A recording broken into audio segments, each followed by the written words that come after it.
You ask Tiger to solve. This deals with linear equations with one unknown.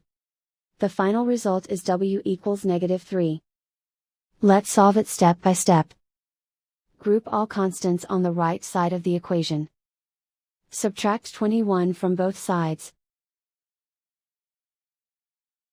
Simplify the arithmetic.